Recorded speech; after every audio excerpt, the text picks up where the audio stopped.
What's going on, Calculus 2? Today we're going to talk about section 6.4. This section is about areas of surfaces of revolution. Right? And when you jump rope, this is a basic example, right? The rope sweeps out a surface in the space around you, similar to what is called a surface of revolution. The surface surrounds a volume of revolution, and many applications require that we know the area of the surface rather than the volume it encloses. And in this section, we're going to define these areas of surfaces of revolution. Right? If you revolve a region in the plane that is bounded by the graph of a function over an interval, it sweeps out a solid of revolution, like we saw earlier. However, if you only revolve that bounding curve itself, it doesn't sweep out any interior volume, but rather a surface that surrounds the solid and forms part of its boundary. Right? Just as we were interested in defining and finding the length of the curve in the last section, we're now interested in defining and finding the area of a surface generated by revolving a curve around an axis, or about an axis. Right? Before looking at general curves, we're going to start off by rotating horizontal and slanted line segments around the x-axis. As we see on the left here, we're doing that, right, with our in 6.28 here, right? That is basically a rectangle rolled around the x-axis, right? If we rotate the horizontal line segment AB, which has the length of delta x around the x-axis, we then generate a cylinder with a surface area 2 pi y delta x. Right? If you look over here, right, we see delta x is the horizontal distance between A and B. Of course, how high is it? Y. And because we're rotating it around the axis, right, 2 pi tends to show up when we do that, right? And once again, it's happening here. That length, 2 pi y, is the circumference of the circle of radius y, generated by rotating the point xy on the line all about the AB, about the x-axis, right? Now, if you take that line segment AB and it has length L and it's slanted rather than horizontal, now when AB is rotated around the x-axis, you get what's called a frustum of a cone, as we see in our picture up here, right? So that's a part of a segment of a cone, right?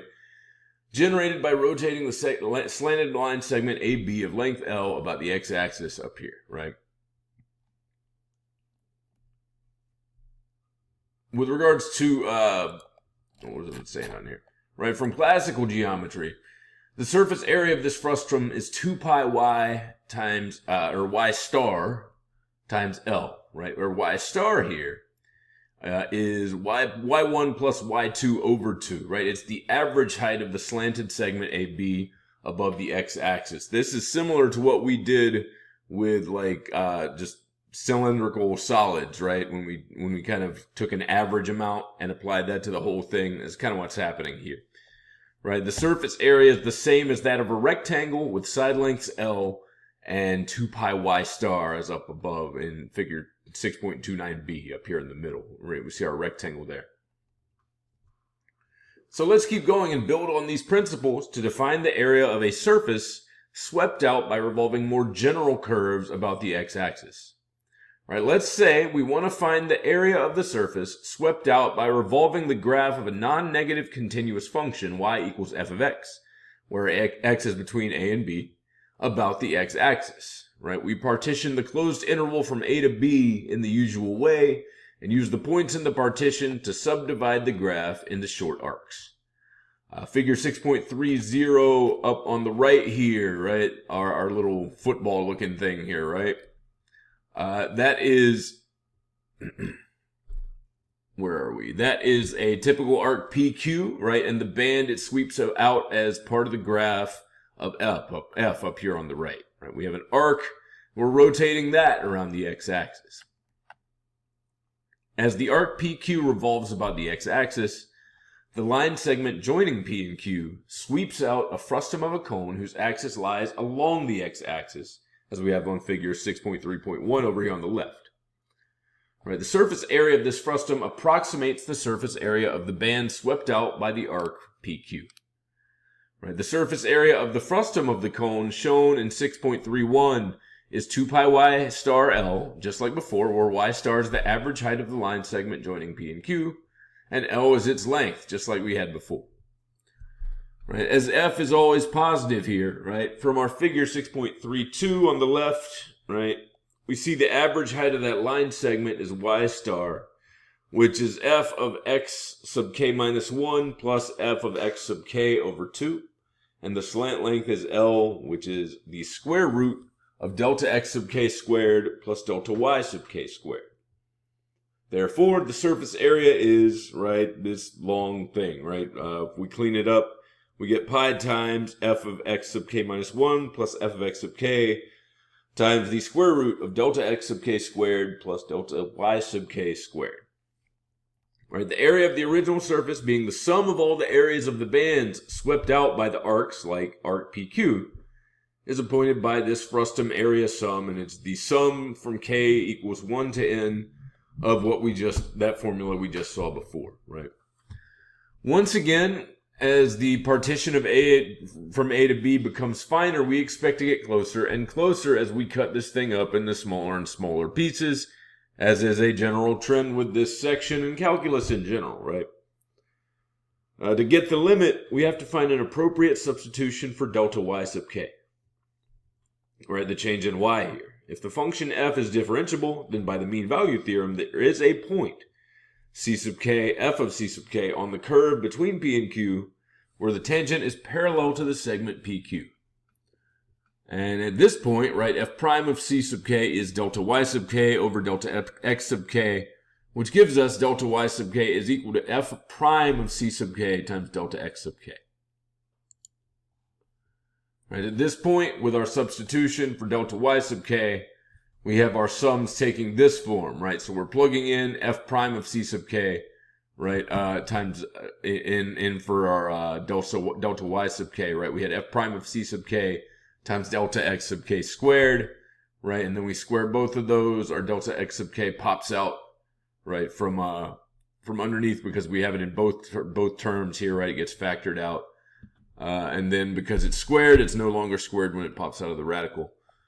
Right, these sums are not the Riemann sums of any function because those points, x sub k minus 1, x sub k, and c sub k are not the same. But those points, x sub k minus 1, x sub k, and c sub k, are very close to each other.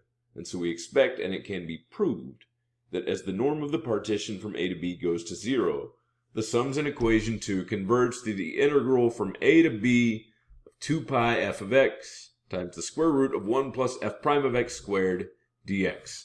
And this is our formula we're going to be working with for this concept for the most part, right? So we define this integral to be the area of the surface swept out by the graph of f from a to b.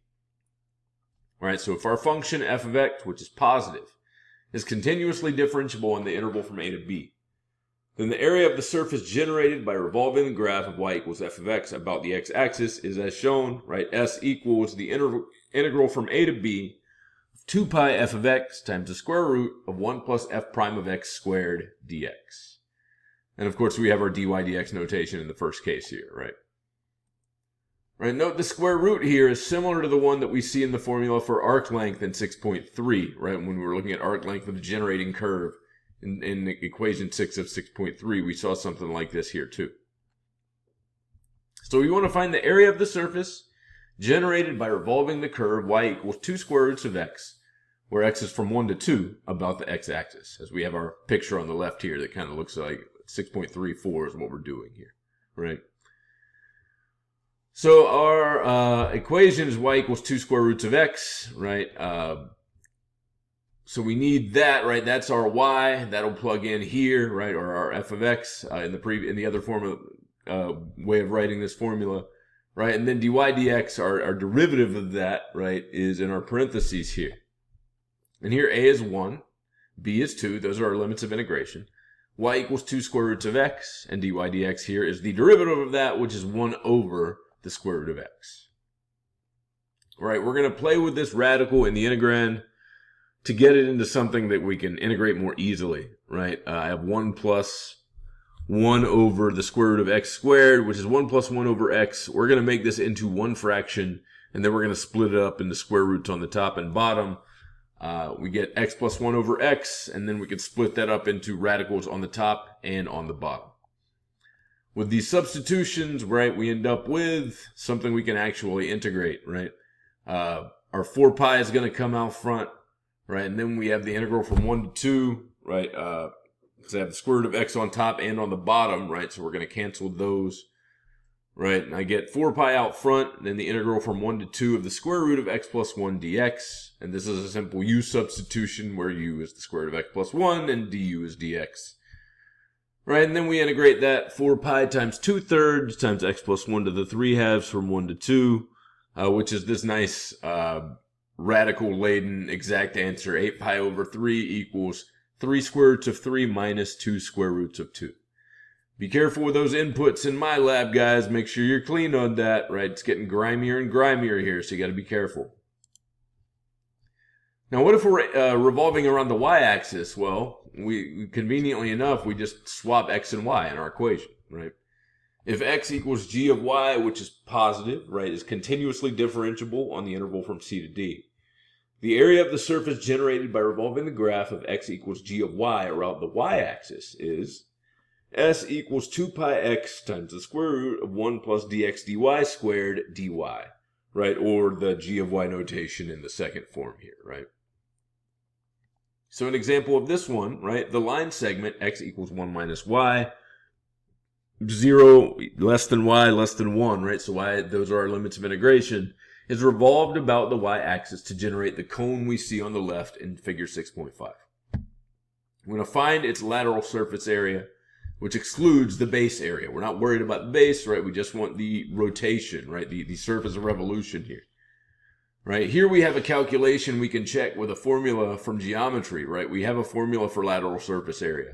It's base circumference over 2 times slant height, which equals pi times the square root of 2, right? To see how equation 4 gives the same result, right? We take c is equal to 0, d is equal to 1, x is 1 minus y, and here dx dy is simply negative 1. And just plug it in, right? The square root of 1 plus dx dy squared is just the square root of 2, right?